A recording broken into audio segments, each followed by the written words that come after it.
Krishna. Welcome to the Acharya series. आज हम जानेंगे श्री विट्ठल विपुल देव जी के बारे में। ये विट्ठल विपुल देव श्री स्वामी हरदास जी के शिष्य हैं। जैसा कि मैंने स्वामी जी के चरित्र में बताया था कि विट्ठल विपुल देव जी के चरित्र में हम कुंज बिहारी जी यानी बांके बिहारी जी के प्राकट्य के बारे में भी जानेंगे। वैसे आजकल तो हम उन्हें बांके बिहारी के नाम से जानते हैं, परंतु जब श्री बिहारी जी प्रकट हुए तो उनका नाम श्री कुंज बिहारी यही रखा गया था। विट्ठल विपुल देव जी स्वामी जी के 8 प्रमुख शिष्यों में से एक हैं।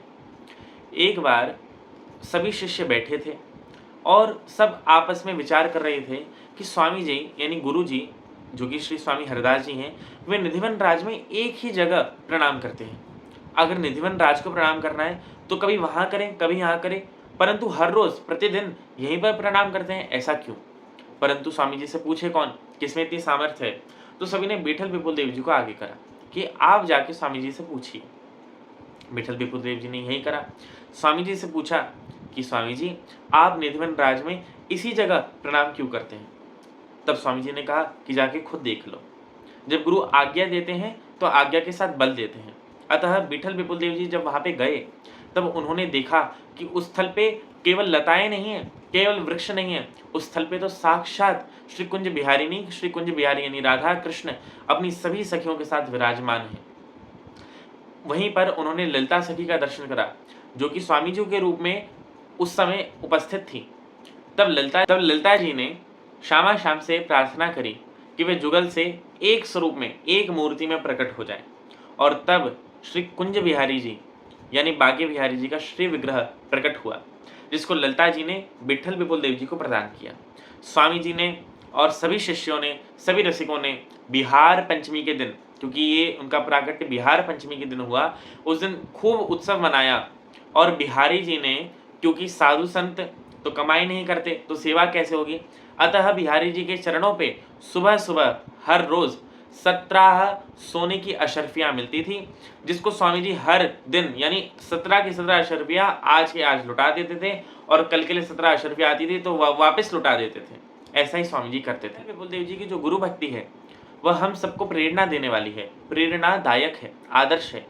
स्वामी जी के जाने के बाद विट्ठल विपुल देव जी ने अपनी आंखों पे पट्टी बांध ली, क्योंकि उनका नियम था कि वे दिन में सबसे पहले अपने गुरु का दर्शन करते थे। पर क्योंकि अब गुरु यहाँ से जा चुके थे तो वे दर्शन कैसे करें?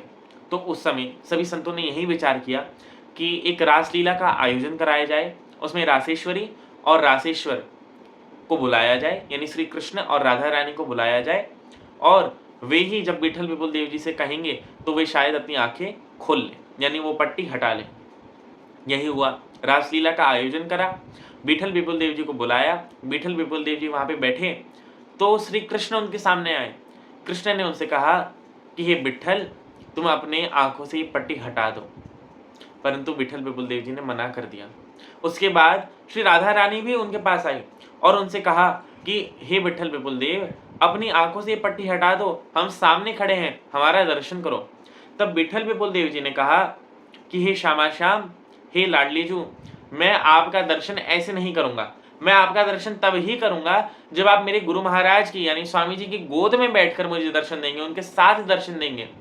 विट्ठल विपुल देव जी की गुरु भक्ति देखते हुए स्वामी जी से रहा नहीं गया और वे नित्य गोलोक से, नित्य निकुंज से वापस धरातल पे आए और श्री लाडली जी को यहाँ और लाडली जी को यहाँ यानी राधा कृष्ण को अपनी एक एक जगह पर बिठाकर उन्होंने विट्ठल विपुल देव जी को दर्शन दिए। और उसी छवि की पूजा, उसी छवि की अर्चना, उसी छवि की उपासना अनेक अनेक भक्तगण आज भी करते हैं। श्री विट्ठल विपुल देव जी से हम सबको प्रार्थना करनी चाहिए कि जैसी गुरु भक्ति का प्रादुर्भाव उनके हृदय में हुआ, वैसी भक्ति का प्रादुर्भाव हमारे हृदय में भी हो। हरे कृष्ण।